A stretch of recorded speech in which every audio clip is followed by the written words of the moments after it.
قال، انہوں نے کہا، صلی بنا رسول اللہ صلی اللہ علیہ وسلم ذات یوم، ایک دن حضور نے ہمیں نماز پڑھائی، امامت فرمائی، ثم اقبل علینا بوجہہ، پھر اپنا چہرہ اپنا رخ ہماری طرف کر کے آپ نے گفتگو شروع کی، فوعظنا موعظۃ بلیغۃ، پھر آپ نے ایک ایسا واعظ فرمایا جو بہت ہی دلوں میں اتر جانے والا تھا، بلیغ، بلغ پہنچ جانا، تو گویا کہ وہ ہمارے دلوں میں سرایت کر گیا۔ ذرفت منہ العیون، اس کی تاثیر اس درجے ہوئی کہ ہماری آنکھوں میں آنسو ابل آئے، بہہ پڑی ہماری آنکھیں، وَوَجِلَتْ مِنْهَا الْقُلُوبُ، اور ہمارے دل جو ہیں دہل گئے، لرز گئے۔ فَقَالَ رَجُلٌ، تو عرض کیا ایک شخص نے، یا رسول اللہ، اے اللہ کے رسول صلی اللہ علیہ وسلم، كَأَنَّ هَذِهِ مَوْعِظَةُ مُوَدِّعٍ، یہ تو ایسا محسوس ہو رہا ہے کہ آپ کا یہ وعظ وداع کرنے والے کا وعظ ہے، یعنی کہ گویا کہ آپ اب ہم سے رخصت ہونے والے ہیں۔ معلوم ہوتا ہے کہ یہ آخری وعظ ہے جو آپ نے ارشاد فرمایا، جس درجے کا بلیغ اور مؤثر وعظ آپ نے، اور دلوں میں کھپ جانے والا، جس سے آنکھوں میں آنسو کے جو دریا بہنے لگے اور دل جو ہے دہل گئے۔ تو کأن هذه موعظۃ مودع، وداع کرنے والا، مودع، تو جیسے وہ جاتے ہوئے آخری وقت میں نصیحت کرتا ہے، آپ کی معلوم ہوتا ہے ایسی نصیحت ہے۔ فأوصنا، تو ہمیں ذرا مزید وصیت فرمائیے کہ آپ ہمیں کیا تاکید کر رہے ہیں، اگر یہ واقعی آپ کا اس دنیا سے رخصتی کا وقت قریب آ گیا ہے تو پھر ہمیں وہ باتیں بتائیے کہ جن کی ہمیں سب سے زیادہ ضرورت ہوگی۔ اب یہاں سے حضور کا قول شروع ہو رہا ہے۔ فقال، حضور نے فرمایا، اوصیکم بتقوی اللہ، سب سے پہلے تو میں وصیت کرتا ہوں تمہیں اللہ کا تقوی اختیار کرنے کی۔ تقوی کے معنی بہت مرتبہ بیان ہو چکے، بچنا، اور یہ تقوی ایک دنیا کا ہے، ایک آخرت کا ہے۔ دنیا میں معصیت سے بچنا، گناہوں سے بچنا، اللہ کی نافرمانی سے بچنا، شریعت کے حدود سے تجاوز کرنے سے بچنا، یہ بچنا ہے، بچ کر چلنا۔ جیسے کہ کسی گھنے جنگل میں سے گزرنا پڑے انسان کو، اور وہاں کوئی پگڈنڈی بھی نہیں، کوئی راستہ بنا ہوا نہیں، اونچی اونچی گھاسیں اور درخت ہیں، اور اگر وہ امیزون کا ٹاس ہو یا کانگو کا ٹاس ہو تو درختوں سے لٹکے ہوئے بھی سانپ موجود ہوتے، تو اب ظاہر بات ہے کہ آدمی کس طرح چوکنا ہو کر پھونک پھونک کر قدم رکھے گا، کہیں ایسا نہ ہو کہ کوئی سانپ کنڈلی مارے بیٹھا ہو اور میرا پاؤں اس پر پڑ جائے، یا اور کسی موذی جانور کا کوئی بھٹ ہو، کوئی بل ہو اور اس میں میرا پاؤں پڑ جائے۔ تو یہ بچ کر چلنا کہ لو سانس بھی آہستہ کہ نازک ہے بہت کام، آفاق کی اس کارگہ شیشہ گری کا، ہر سانس کا لحاظ رکھو۔ تو سب سے پہلے تو اوصیکم بتقوی اللہ، نمبر 2 والسمع والطاعۃ، ایک نظم جماعت جو ہے، تمہاری اجتماعیت، صاحب باتیں میرے بات خلافت ہوگی۔ ابھی تو تم میری بات مان رہے ہو، میں اللہ کا رسول بھی ہوں، لیکن اب میرے بعد رسول تو نہیں ہوگا، نبی تو نہیں ہوگا، خلیفہ ہوگا، لیکن اس کے لیے بھی سمع و طاعت، اس کا حکم سننا اور ماننا، تاکہ رکھنے نہ پڑے، جماعتی زندگی میں افتراق نہ ہو۔ اس لیے کہ ظاہر بات ہے کہ United you stand, divided you fall, جب ڈویژن ہو جائے، اختلاف ہو جائے تو پھر ظاہر بات ہے زوال آ جائے گا، اور یہ ہوا ہے۔ حضرت عثمان رضی اللہ تعالیٰ عنہ کی شہادت کے بعد سے وہ ڈویژن ہو گئی، شیعان عثمان، شیعان علی، اور پھر آپ کو معلوم ہے خانہ جنگی ہوئی۔ حضرت علی رضی اللہ تعالیٰ عنہ کا جو پورا عہد خلافت جو ہے وہ خانہ جنگی کی نظر ہو گیا۔ 1 لاکھ کے قریب مسلمان جو ہے ایک دوسرے کی تلواروں اور تیروں اور نیزوں سے ختم ہو گئے۔ تو ظاہر بات ہے کہ پھر زوال تو شروع ہو ہی جانا تھا۔ فرمایا والسمع والطاعۃ وإن كان عبدا حبشيا، خواہ تمہارا خلیفہ تمہارا امام چاہے ایک حبشی غلام ہو، یہ نہ سمجھنا کہ تم برتر ہو، اعلیٰ ہو، وہ ادنا ہے، وہ گھٹیا ہے، نہیں، حبشی غلام بھی ہو تو فإنه من يعش منكم بعدي فسيرى اختلافا كثيرا، اس لیے کہ تم میں سے جو بھی میرے بعد زندہ رہے گا وہ بہت کثرت کے ساتھ اختلاف دیکھے گا کہ مسلمانوں میں اختلاف ہو جائے۔ اختلاف تو حضرت ابوبکر کے زمانے بھی ہوا، بس بات ہو گئی، اختلاف رائے ہو گیا، پھر فیصلہ ہو گیا، پھر سب عمل کر رہے ہیں۔ ایسا تو کبھی ہو ہی نہیں سکتا انسانی معاملات میں کہ اختلاف نہ ہو، لیکن اختلاف میں شدت ہو جائے، میری بات لازماً مانی جائے، یہ وہ چیز ہے ایجاب کل ذی رائے برائے ہی، کہ ہر شخص جو صاحب رائے ہے وہ اپنی رائے پہ اڑ جائے اور اسی کو اچھا سمجھے، تو پھر جماعت کیسے چلے گی؟ جماعت میں تو ظاہر بات ہے کہ کثر و انکسار کرنا پڑتا ہے، اپنی رائے کو پیچھے ڈالنا پڑتا ہے، امیر کی رائے کو ماننا پڑتا ہے۔ تو فرمایا فَإِنَّهُ مَن يَعْشُ مِنكُم بَعْدِي فَسَيَرَىٰ اخْتِلَافًا كَثِيرًا، اب وہ آیا جو اس موضوع سے متعلق ٹکڑا ہے، فَعَلَيْكُمْ بِسُنَّتِي وَسُنَّتِ الْخُلَفَاءِ الرَّاشِدِينَ الْمَهْدِيِّينَ، تو تم پر واجب ہے کہ میری سنت کو پکڑے رکھنا اور میرے خلفائے راشدین کی سنت کو پکڑے رکھنا، یہ تاکید، ان کی سنت کو مضبوطی کے ساتھ تھامے رکھنا۔ المہدیین، یہ جو خلفائے راشدین ہوں گے یہ مہدی ہوں گے، مہدیین ہدایت یافتہ ہوں گے۔ تمسکوها وعضوها بالنواجذ، دیکھو میری سنت کو اور میرے خلفائے راشدین کی سنت کو اپنے دانتوں سے پکڑ کر رکھو۔ یہ کچلیوں کے دانت جو ہوتے ہیں کسی شے کو پکڑنے کے لیے، درندوں میں آپ کو معلوم ہے یہ لمبی ہوتی ہیں کچلیاں، یہ چونکہ زندہ گوشت کو پھاڑنا ہوتا ہے، زندہ جانور کو یہ کچلیاں ہی ہوتی ہیں جو ان کو پھاڑتی ہیں، یہ آگے کے دانت کی کام نہیں کر سکتے۔ ہمارے ہاں چونکہ اب انسان جو ہے کچا گوشت نہیں کھاتا تو کچلیوں کی اتنی ضرورت نہیں ہے، تو چھوٹی رہنی ہے، نشان تو ہے۔ تو فرمایا عضوا علیہا بالنواجذ، اپنی کچلیوں سے، دانتوں سے اسے پکڑ لو۔ وَإِيَّاكُمْ وَالْمُحْدَثَاتِ الْأُمُورِ، اور دیکھو ہرگز نئے پیدا ہونے والے معاملات کی پیروی نہ کرنا، یہ بدعت ہے۔ میں پچھلی مرتبہ بیان کر چکا ہوں، بدعت اور محدثہ، بدعہ محدثہ یہ ہم معنی الفاظ ہیں۔ وَإِيَّاكُمْ وَالْمُحْدَثَاتِ الْأُمُورِ فَإِنَّ كُلَّ مُحْدَثَةٍ بِدْعَةٌ وَكُلَّ بِدْعَةٍ ضَلَالَةٌ، اس لیے کہ ہر نئی پیدا شدہ چیز بدعت ہے اور ہر بدعت گمراہی ہے۔ میں نے اس اعتبار سے آپ کو یاد ہوگا کہ بدعت کے جو اسباب پیدا ہیں وہ بھی کل پچھلی مرتبہ بیان کیے تھے۔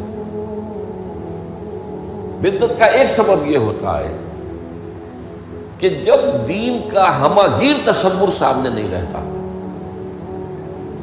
دین کے ہمہ گیر تصور میں عبادات بھی ہیں، معاملات بھی ہیں، اور معاملات کی اہمیت زیادہ ہے۔ معاملات کی کوتاہی کو اللہ معاف نہیں کرے گا، عبادات کی کوتاہی کو اللہ معاف کر دے گا، وہ تو اللہ کے لیے ہے نا، تو اللہ تعالیٰ تو بہت معاف فرمانے والا ہے۔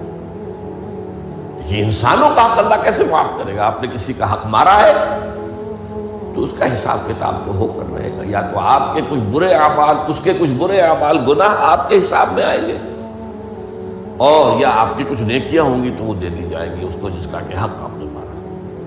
وہ گیو اینڈ ٹیک وہاں ہوگا، کریڈٹ ڈسکریڈٹ جو ہے وہ ہوگا، کریڈٹ اور ڈیبٹ وہ ہو کر رہے گی۔ اب تیسری چیز اور ہے، عبادات، معاملات، اور سب سے اوپر اللہ کے دین کو غالب کرنے کی جد و جہد۔ یہ ہم نے حضرت معاذ کی حدیث میں پڑھا ہے، وَضَرْبَتِ السَّلَامُ مِنْ الْجِهَادُ فِي سَبِيلِ اللَّهِ۔ اسلام ایک درخت کے مانند ہم نے دیکھا، وہاں حضور نے مثال دی، اس کی جڑ ہے وہ تو ہے شہادت لا الہ الا اللہ وان محمد رسول اللہ، ایک تنا ہے اقام الصلاۃ و ایتاء الزکوٰۃ و ضربۃ السلام منہ، اور آپ کو معلوم ہے کہ اصل جو درخت سے مطلوب ہوتا ہے وہ تو اوپر ہوتا ہے۔ ٹھیک ہے، بعض درختوں کی لکڑیاں بھی کام میں آ جاتی ہیں، جلا کے بھی لیتے ہیں یا وہ اس سے فرنیچر بن جاتا ہے، لیکن اصل جو ہے پودا لگایا ہے تو پھول کے لیے، پودا لگا درخت لگایا تو آم کے لیے، وہ کہاں ہوتا ہے؟ وہ تو جڑ میں تو نہیں لگتا، وہ تنے پر نہیں لگتے، وہ تو اوپر۔ تو وہ جو چوٹی ہے وہ جہاد فی سبیل اللہ ہے۔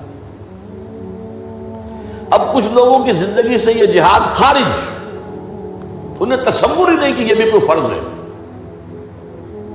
باطل کے نظام کے تحت آرام سے رہ رہے، پاؤں پھیلا کر سوتے ہیں، اپنا پروفیشن، اپنا کاروبار، اپنا دھندا، انہیں اس سے غرض ہی نہیں کہ ہو کیا رہا ہے ماحول میں، اللہ کے دین کو کیسے اس کی دھجیاں بکھیری جا رہی ہیں، شریعت کو کیسے پامال کیا جا رہا ہے، دین میں کیسی تبدیلیاں کی جا رہی ہیں، انہیں فکر ہے، تو ادھر سکڑ کر آ گئے۔ اور کچھ لوگ وہ ہیں جو معاملات کو بھی چھوڑ بیٹھے، کاروبار میں تو سود کیا کریں، لینا ہی ہے دینا ہی ہے، بینک سے روپیہ لیے بغیر کاروبار کیسے بڑھائیں، کارخانہ تو لگانا ہی ہے تو بینک سے تو قرض لینا ہی ہے، چھوٹے مکان میں کیسے رہوں، بڑی حویلی تو بنانی ہی ہے، بعض سے جو ہے بینک سے قرضہ لینا ہی ہے، یا اسی طریقے سے اور کا معاملات کے اندر جو ہے وعدہ خلافی ہو رہی ہے، جھوٹ ہے وغیرہ وغیرہ، دھوکہ ہے۔ اب وہ دین سکڑا، ایک حصہ اقامت دین کی جد و جہد خارج از بحث، معاملات اس کے اندر بھی کمی، تو اب سارا جو گاڑھا پن ہے وہ عبادات میں آ گیا۔ میں نے مثال دی تھی آپ کو کہ ایک تشلا ہوتا ہے نا، اس میں پانی بھرا ہوا ہے، 1 انچ اونچا ہے، 2 انچ اونچا ہے، اسی کو آپ کسی جار میں ڈال دیجئے وہ 1 فٹ اونچا ہو جائے گا۔ تو جب آپ نے یہ بیس اس کا تنگ کر دیا، نہ اقامت دین کی جد و جہد رہی اور نہ معاملات کی پیروی رہی، تو سارا زور اب عبادات، ہر سال عمرہ فرما رہے ہیں، کمائی حرام کی ہے۔ کچھ لوگ ہیں بڑے فخر سے کہتے ہیں ہر سال حج کو جاتا ہوں اور میرا مصلی مقرر ہے پہلی صف کے اندر، وہاں شرطوں کو رشوت دیتے ہیں اور وہ ان کے مصلی محفوظ رکھتے ہیں، سمجھتے بڑی نیکی کا کام کرتے ہیں۔ حالانکہ دیکھیے، میں خاص طور پر آپ کو بتا دوں، حضور صلی اللہ علیہ وسلم نے جو عمرہ قضا تھا صلح حدیبیہ کے بعد ہوا، اس کے بعد کوئی عمرہ نہیں کیا۔ سن 8 ہجری میں مکہ فتح ہو گیا، اس کے بعد تو آپ بادشاہ تھے، اب کون روکنے والا تھا؟ کوئی عمرہ نہیں کیا۔ وہ ساری جد و جہد دین کو غالب کرنے کے لیے ہو رہی ہے، آپ کا سارا وقت اس میں لگا ہوا ہے۔ پھر حج نہیں کیا، سن 8 میں رمضان میں مکہ فتح ہو چکا ہے، آپ حج کر سکتے تھے، سن 9 میں بھی نہیں کیا۔ قافلہ جو ہے حجاج کا وہ بھیج دیا، مدینے سے روانہ کر دیا، حضرت ابو بکر کو امیر الحج پر خود دی گئی۔ صرف ایک حج ہے، وہ آخری حج جسے ہم حجۃ الوداع کہتے ہیں۔ اس سے سمجھنا چاہیے ریشیو پروپورشن دین میں کیا ہے، واٹ از واٹ، کس چیز کی کیا قدر و قیمت ہے، کون سی چیز کتنے درجے میں مطلوب ہے۔ یہ جب جو ہے جیسا کہ میں نے کہا یہ دین کا تصور سکڑے گا تو عبادات، اور یہ عبادات خلوص کے ساتھ ہو رہی ہوں گی، اور ان عبادات کے اندر تشدد بھی ہوگا اپنے اوپر اور مبالغہ ہوگا، بڑھاتے چلے جائیں گے، اور یہاں تک کہ اس میں بدعات ایجاد ہو جائیں گی۔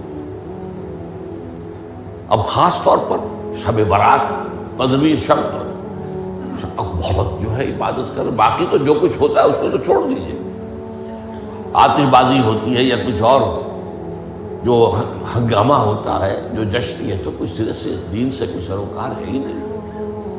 لیکن خاص طور پر اس رات کو مقرر کر لیا، حالانکہ کوئی قوی احادیث موجود نہیں ہے۔ اسی طریقے سے معراج کی شب، وہ ساری چیزیں کیوں ہو رہی ہیں؟ اس لیے کہ عبادات کا جو معاملہ ہے پوری توجہ ان پر مرتکز ہوتی ہے۔ اچھا، دوسرا مسئلہ کیا ہوتا ہے؟ عبادات میں بھی ایک ہے ان کا ظاہر رسم، ایک ہے باطن روح۔ ایک نماز کا ظاہر ہے، فقہی طور پر آپ نے بالکل صحیح نماز پڑھ لی، صحیح وضو کیا، پھر اس کے بعد آپ نے تکبیر تحریمہ کہی، ہاتھ اٹھائے، باندھ لیے، ثنا پڑھی، فاتحہ پڑھی، کچھ اور قرآن کا حصہ پڑھا، پھر رکوع میں گئے، تسبیحات کی، پھر کھڑے ہو گئے، پھر سجدے میں گئے، پھر بیٹھے، پھر سجدے میں گئے، پھر اٹھ کھڑے ہوئے۔ یہ جو رسم نماز ہے، اس کی ظاہری شکل، رسم کہتے ہیں ظاہری شکل رہ گئی، رسم ازاں روح بلالی نہ رہی، فلسفہ رہ گیا، تلقین غزالی نہ رہی۔ اب اگر اسی پر توجہ مرتکز ہو جائے گی تو روح دین کی طرف سے توجہ ہٹ جائے گی۔ اس ظاہر کے بارے میں تو بڑی نین میخ ہوگی، چھوٹی چھوٹی باتوں کے اوپر اختلاف ہو جائے گا، من دیگرم تو دیگری، یہ کیا کیا تو نے؟ آمین زور سے کہہ دیا، یہ ہماری مسجد میں آیا کیسے تو؟ آئندہ جرات نہ کرنا، ٹانگیں توڑ دیں گے۔ یہ کیا رفع دین کر رہے ہو؟ چھوٹی چھوٹی چیزیں، بڑی چیزیں سب ہضم، لکڑ ہضم، پتھر ہضم، سود ہضم، جھوٹے کاروبار سے آنے والی آمدنی ہضم، یہ اختلافات ہضم نہیں ہوتے۔ اس میں پھر رسومات کا اضافہ ہوگا، رسومات پر رسومات، رسومات پر رسومات۔ اب اسی کی ایک مثال ہے، شادی بیاہ کے لیے رسمیں کتنی ہو گئی۔ ہم نے تحریک شروع کی، اللہ کا شکر ہے، کچھ چرچا ہے۔ بھائی نکاح مسجد میں کرو، لڑکی والوں کے ہاں کوئی دعوت طعام اس کا ثبوت نہیں ہے۔ دعوت طعام ایک ہے اور وہ دعوت ولیمہ ہے لڑکے کی طرف سے، اس کا گھر آباد ہوا ہے، وہ اپنی خوشی منائے، سیلیبریٹ کرے اپنے دوستوں، یہ ثابت ہے، اس کی تاکید ہے۔ باب الولیمہ حدیث کی کتابوں کے اندر پورا باب ہے، باقی اور کوئی نہیں۔ اب یہ ہمارے ہاں بارات چڑھ رہی ہے اور پہلے سرا بن رہا ہے اور پھر وہاں کچھ پیسے پیش کیے جا رہے ہیں، پھر وہ بارات گئی ہے جتھا بن کر، اور وہ لڑکی والوں کے ہاں جو ہے وہاں نکاح ہوا ہے، اور وہاں پھر وہ جو کھانے کھائے جا رہے ہیں ان میں جو آپ کو معلوم ہے اسراف ہو رہا ہے، جو کھانا جو ہے برباد ہو رہا ہے جس طریقے سے کھاتے ہیں، یہ ساری چیزیں۔ اور پھر کتنی دعوتیں ہوتی ہیں، مہندی کی دعوت ہو رہی ہے، مہندی کی رسم ہو رہی ہے، ابھی تو تاریخ لینے جا رہے ہیں لڑکی والوں کے ہاں، وہ دعوت ہو رہی ہے، جشن ہو رہا ہے۔ پر ہوتا کہاں ہے یہ؟ جن لوگوں کی حرام کی کمائی جو ہے، جن کے پاس انبار اس کے ہیں، وہ اپنی دولت کے اظہار کے لیے یہ سارے کام کرتے ہیں، اور اس کا نام تبذیر ہے قرآن مجید کی اصطلاح میں، تبذیر۔ ان المبذرین کانوا اخوان الشیاطین، یہ جو پیسے لٹانے والے ہیں اپنے نام و نمود کے لیے، شہرت کے لیے، دکھاوے کے لیے، یہ شیطانوں کے بھائی ہیں۔ نتیجہ کیا نکلتا ہے؟ آپ کے پاس تو دولت کے انبار تھے، آپ نے کیا، ایک غریب آدمی کی مصیبت ہو گئی، وہ کیا کرے؟ میری بیٹی کیا کہے گی؟ میری شادی پر میرا باپ یہ بھی نہیں کر سکتا۔ وہ کھاتے پورے کرتے ہیں جس طرح بھی ہو، کچھ بھی، کہیں حرام سے کمائیں، کہیں چوری کریں، کہیں ڈاکہ ڈالیں، کہیں رشوتیں لیں، جس کے ہاں چند بیٹیاں ہو جائیں اس کی نیندیں حرام ہو جاتی ہیں۔ جبکہ اسلام کا اصول یہ ہے، شادی میں لڑکی والوں کا ایک پیسہ بھی خرچ نہیں ہونا چاہیے، مہر لڑکا دے گا، محفل نکاح میں چھوارے لائے یا کچھ اور لائے، ٹافیاں لائے، کچھ آئے، منہ میٹھا کرانے کے لیے لڑکا لائے گا، ولیمہ لڑکا کرے گا، لڑکی والوں کو تو خرچ ہی نہیں، نہ جہیز کا کوئی تصور اسلام میں۔ لیکن ہمارے یہاں سارا معاملہ الٹا ہے۔ تو یہ ہے اصل میں جو اسباب ہوتے ہیں۔ اس میں میں نے ایک چیز آپ کو اور بتائی تھی، جہاں کوئی بدعت آئے گی وہاں سے کوئی سنت غائب ہو جائے گی۔ حدیث سنانے سے رہ گئی تھی، ما احدث قوم بدعۃ الا رفع مثلها من السنت، رواہ احمد رحمہ اللہ۔ کوئی قوم بھی کوئی بدعت ایجاد نہیں کرتی مگر یہ کہ اس کی جگہ سے سنت اٹھ جاتی۔